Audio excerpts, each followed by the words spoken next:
Welcome to The Crunch with Crib Creative. I'm Jess, and each week we're going to be diving into the stories of some of Perth's best agents and business people, how they got where they are, and what they learned along the way. Welcome to a special edition of The Crunch, recorded live at REBar Camp 2018. This episode features Laura Levisohn, owner of M Residential, with From the Front Desk to the Front Line. So I guess my story is a little bit unique in the fact that I literally fell into real estate. So I wasn't one of those people growing up going, real estate is for me and this is what I'm going to do for a living, like all of you people, maybe not. So I left school halfway through year 12, decided I wanted to go out into the big wide world, make money. There was nothing that I wanted to do career-wise or that I was passionate enough about to go to university and sort of study hard. And anyone that knows me knows that study is not my thing. I'm more of a go out there, do it, learn along the way type of chick. So I left school, went to TAFE for a couple of weeks before I found a job at a real estate agency in South Perth, Millpoint. Family business, and it was called McCamey and Company. So anyone that knows South Perth, where the Bookshop Cafe is, we're just opposite that. It was a husband and wife boutique agency. I started as a receptionist, my first job ever, other than Target, packing or at the checkout during school hours. So I started there as a receptionist. Within a year was put into property management and found my happy place. And I don't know how many property managers are in the room. Yay! And good. So I know that sales sort of walk in and see all the and just go, ooh, wouldn't want to do that for a living. I actually found my passion there and absolutely loved it. And saw an opportunity that if I did it and did it really well, it actually was a rewarding career, not a chaotic career. So I went into property management and worked there for 5 years. I then did leave for a stint. My husband at the time owned a crane hire business. So I left and worked alongside him. We built up the business and then sold the business. I had a baby and sort of took a couple of years off. During that period, my then husband turned around and said to me, Laura, do something, you know, you're just a stay-at-home mum, which was not my thing either. He said, you know, go out there, do something, you're sort of wasting away here, which I had agreed with. So I went out and I bought 11 properties and renovated 11 properties, one by one, not all at the same time, of course, and then sold them off. And then he sort of sat back and just went, wow, I didn't really mean that far. But that's the type of person that I am. If you say, go out, do something, there are no limits because you can do whatever it is that's within your headspace. So went out, did that, and then left my husband and decided I'd get back into, back into the workforce again. And so with McCamey and Company, who I used to work for, when they found out that I was coming back out into the industry, they asked me to come back in, so I went to work for them. Within a few months, I then had ownership within the business. Fast forward a few years down the track, and the main shareholder decided that he would take off and go down to Busselton. So he sold his share of the business. So I then bought in the rest together with a business partner who were now 50-50. The one that sold out was the licensee. So we were sort of left there going, okay, we don't have a licensee here. Shit. So I decided I would remove myself from the office, did it via correspondence within 19 days. That's how much I hate study. If you're going to do it, rip it off like a Band-Aid. So jumped into it and pretty much did my licensee. So here I am today, licensee and director at M Residential. Because my career has always been property management based, that's where I put all of my bits and pieces to, and my business partner, of course, he drives the sales side of the business, so he does that sort of area. A bit of insight to, I'm the type of person that if someone says you can't do it, I will do whatever it takes to prove them wrong. And as a part of that, when I was not working and I was a stay-at-home mum, I decided I'd delve into the fitness sort of industry, and people were saying to me, you know, yeah, you can do it, but you know, you've had a kid, will you really be able to win? I ended up taking out to the national level of a win. So if you don't want me, or if you want me to do something, tell me I can't, and I promise you I will do it. With regards to real estate, like I said before, I have a passion for it. I know that property management gets a really bad rap, that it's difficult, but I think it's only difficult if you make it difficult. So if you see the benefits in it, you sort of proactively manage, which I'm guessing you'll agree with me there, rather than reactively managing it. It's actually, sorry? Preaching my song. Yeah, it is. It is. It's actually a rewarding, career to be in. I know that one of the other speakers spoke about, having a look to see who you're working for. I think that that is massively important, whether you're sales or whether you're property management, is to see who you're working for, because you want to be working for an agency or people who are leaders who see you as coming on board and helping you and mentoring you to progress through your career, not you just come in, take up that seat, do what you do, and have this revolving door at the front of the office. At my agency, that's definitely not what we do. We have a magnificent team, and it's my focus to make sure that I can create a good mentoring level for my staff so that they can progress within their career. So if I see someone come in and they leave quickly, I look at myself and say, well, what did I do wrong as a leader of the business, and why did they leave? Of course, some people, don't sort of gel with property management, and it's not for everybody, but a lot of it sort of comes with the mentoring of the people that you work for. So I have a bit of a philosophy in my agency where I don't actually employ people with any prior experience. I employ purely by attitude. I know that if I can sort of provide them with the right structure, procedures, I can help them grow within their career so that they can soar and do really well. A couple of weeks ago, I was speaking with Peter, and we were talking about my talk today, and he said, what motivates you? How do you do what you do? My day starts at 4 o'clock in the morning, the latest, so anywhere between 3:30 and 4. And I get out of bed, my alarm goes off, I don't even think about it, I just jump out of bed, and that's when I start my day. I find fitness and healthy living a really important part of who I am, and it keeps my mind focused, my mind active, and I know exactly what I need to do by the time I get to the office.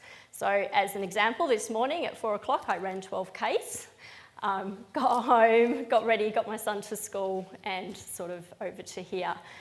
I know that a lot of people make excuses of I don't have time and I can't do this because I do that. And I say to myself, well, I could have those excuses too, or I can turn around and say, well, hang on, I can change my mindset. And what is my why? Why am I getting out of bed every morning? Why do I do what I do? And if those whys aren't important enough, then that's when you're not going to do the things that you should be doing. So if you don't have your whys all set out of what you're doing and why you get out of bed and why you go to work every day, really spend that time to set that out in paper format, write it down, what is it that you want to achieve. I have affirmations that I read every day, and there's nothing better than going through those affirmations, maybe on a month-by-month basis, crossing things off because I have achieved it, having to find something to replace it with. So a few of those things of the last few years sort of coming up has been to be recognised in property management. So in 2015 and 17, I was REBar Property Manager of the Year, and then in 16 and 18, the Real Estate Institute of Australia Property Manager of the Year. So I think if you've got the passion there and you've got the, want to, have to, within you, you can achieve absolutely anything that you want. And you know, me going back to leaving school and starting at McCamey and Company, which is what it was called back then, I had no ambition, I guess, to be a property manager. It sort of happened along the way. I found my passion and I ran with it. I also knew that I didn't want to have to always work for someone.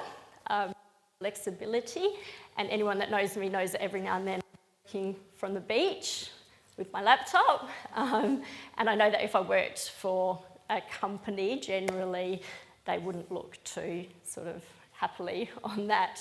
But in saying that, I allow my staff to do that. So I see the value within myself personally to every now and then work away from the office, work remotely. I find productivity is huge on those days because I'm not getting interrupted.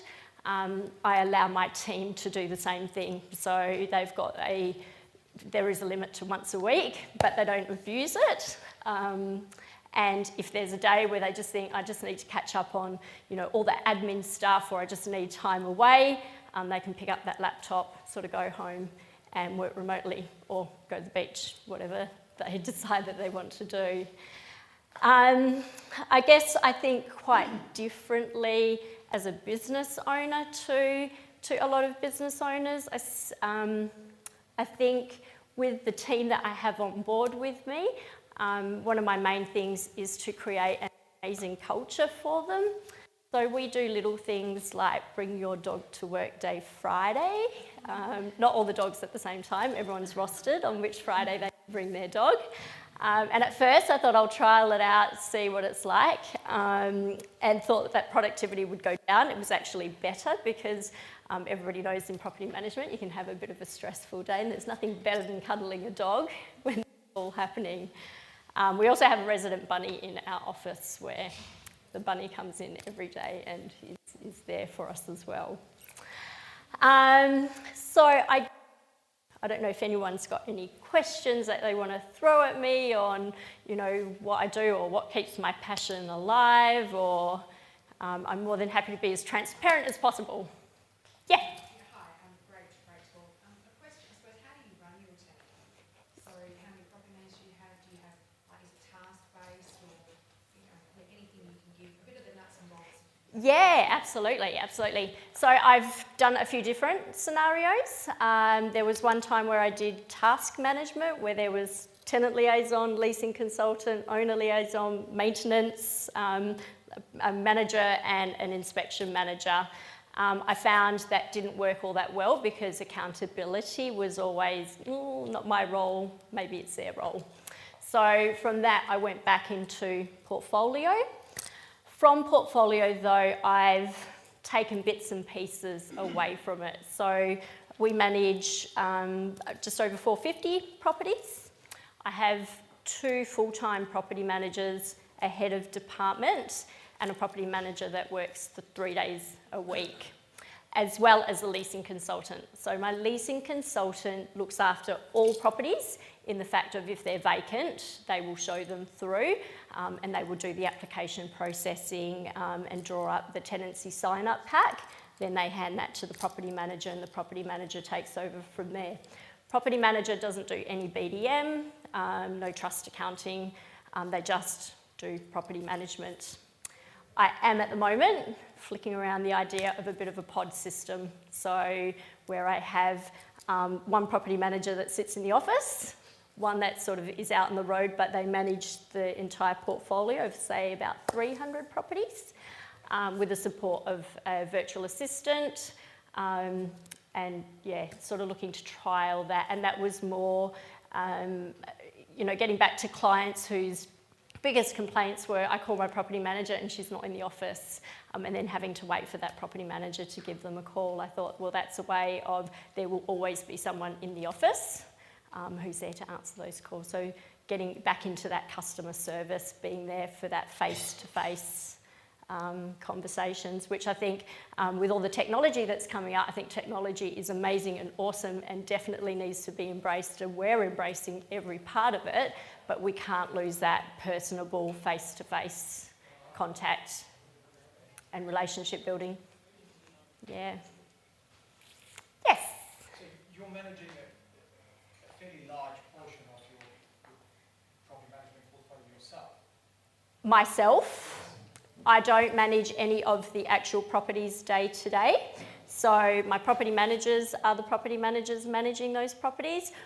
I 2.5, because there's a part-timer. Yeah, just over. With that, I do all of the BDM. I'm the one who is in direct contact with owners. As a business owner, I see the value of always me keeping that relationship alive with my owners, because, you know, property managers do come and go. Touch wood. Mine don't go too often. If they go, it's because they're pregnant, and unless legislation allows me to put the pill in their water, it's not going to fix that problem. I'm trying it. So yeah, I do all the BDM, and then I keep in that close communication with the owners as well. And from what I can gather, you're obviously running a profitable business, because what I find is, depending on who I'm talking to, I mean, I spoke to a licensee of a fairly big agency the other day who reckons unless you've got at least 1,000 managements, you're not making good money. I disagree with that comment. Yeah. So I'm asking because I don't do property management. Yeah.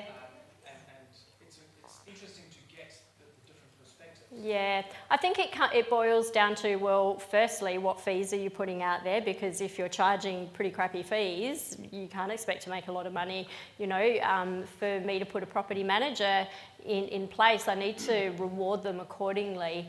And so it's important that you do that. And I know that there's agencies out there that sort of throw out some pretty low management fees, and I disagree with that, because that is what is going to make you profitable or not. And then it also allows you, and me as a business owner and a business, to say, you know, when I meet up with a client and I say, look, this is what we will give to you, and build up their expectations, I need to be able to deliver on that. And if I don't have that back-end support from when I get back to the office, it's like I stood there and I lied. It's not what I'm about. Yeah. Yeah, no probs. Anyone else? No? Yes? Just a little bit on those fees. I mean, so I'm in sales. Yep. I kind of assist in the property management at the office, just a little bit of feedback. We're up against agents that are 10% inclusive of everything, and that's fine. That's how they do things.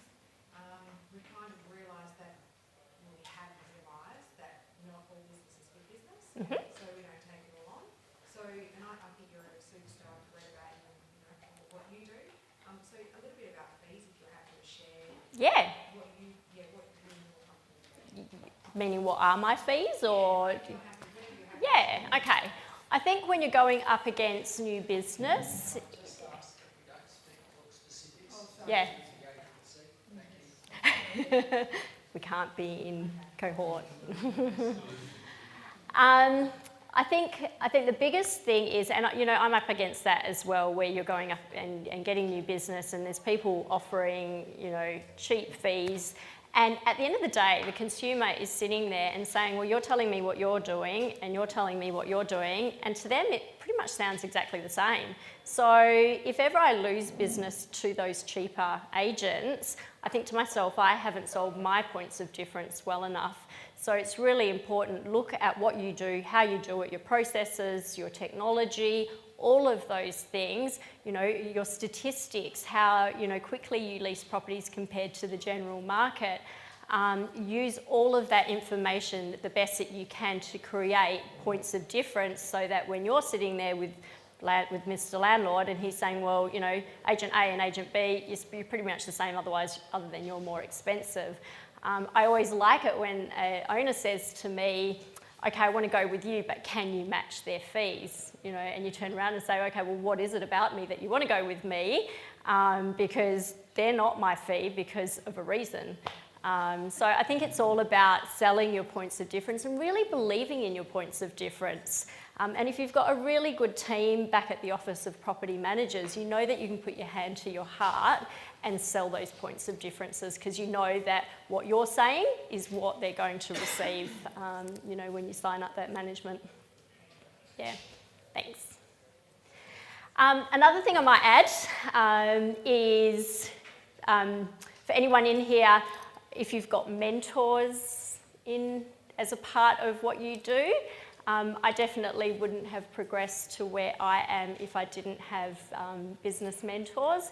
And here in my head, I think, hang on, I'm a business owner, I really should know most things, and there should be nothing I wouldn't do to build or grow my business. And sometimes it just takes an external set of eyes to look in and just say, hey, what about this? And all of a sudden this light globe goes off.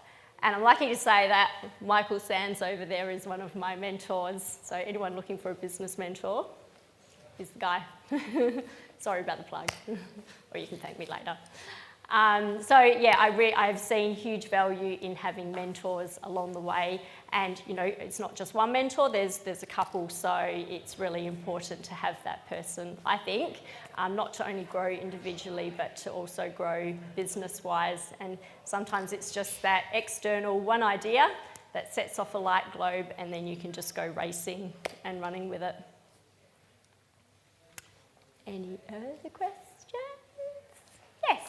You mentioned that you've got a couple of property managers, 2.5, but you also have outsourcing. What sort of things do you outsource? Okay, so I'm about to, within the next week, start the whole process of a virtual assistant over in the Philippines. So I've been building up a library of videos of processes that I do.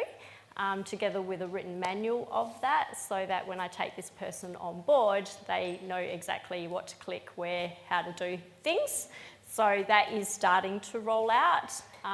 Otherwise, the other part of the outsourcing is things like, we don't do our property condition reports, we outsource that to another company.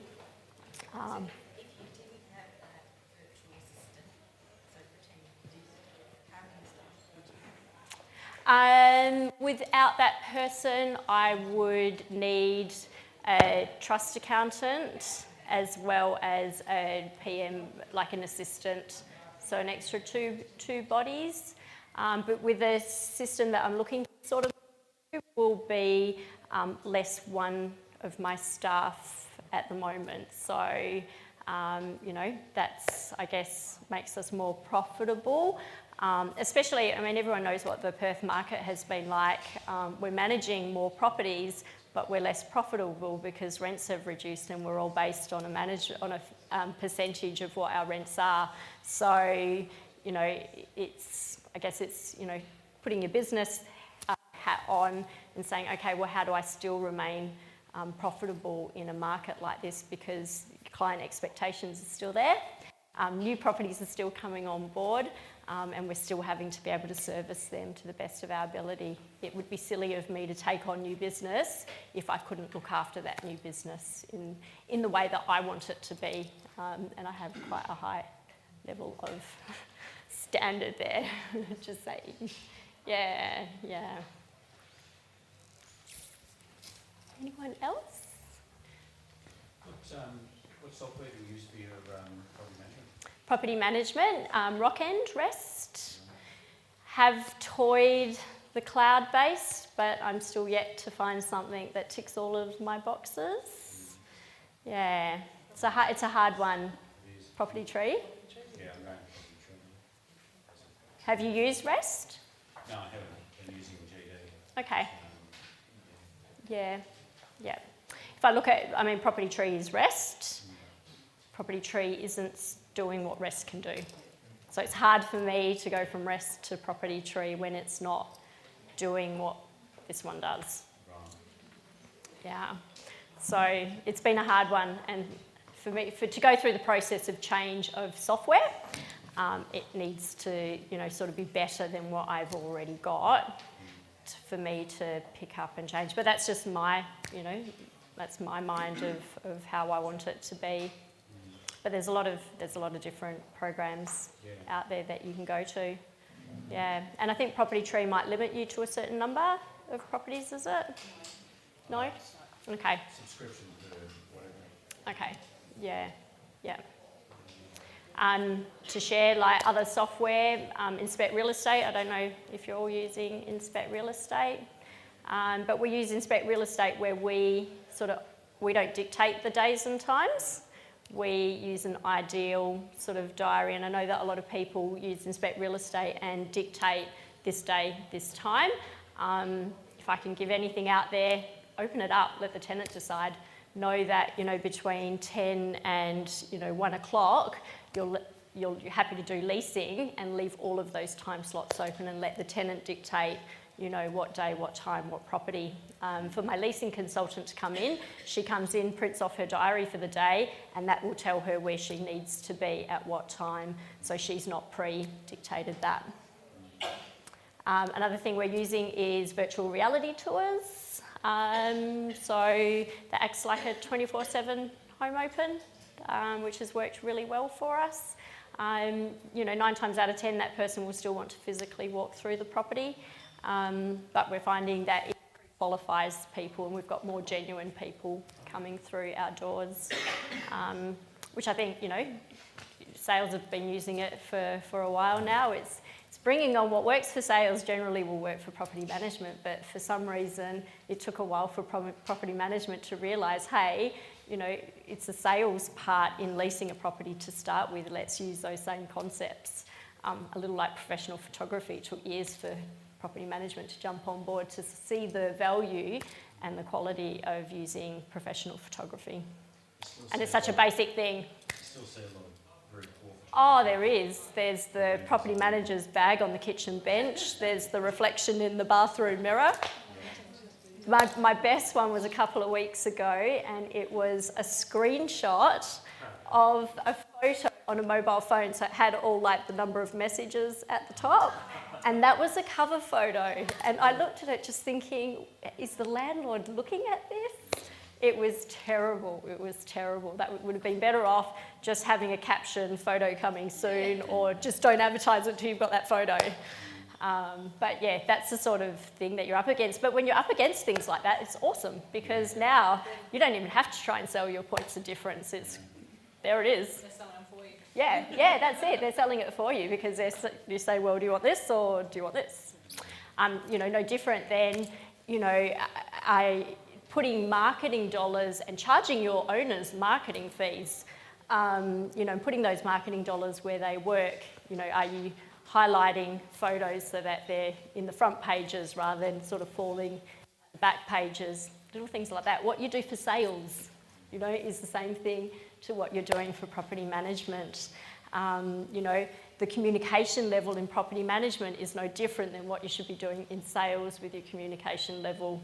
So all of those things, I think as a business, I look at both departments, and we really should learn and feed off of each other, because what works in one will generally work in the other. But for some reason, we've got this mindset that PM does that and sales does that.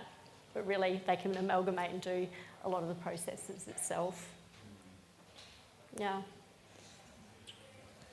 I think that's no more questions. I think we might, Laura? Yep. Thank you very much. Thank you. Thanks for tuning into The Crunch. We'd love to hear your thoughts on the show, so if you would like to share them, please email me at jess@cribcreative.com.au. Don't forget to subscribe if you enjoyed the show, and share it with anyone else you think might like it.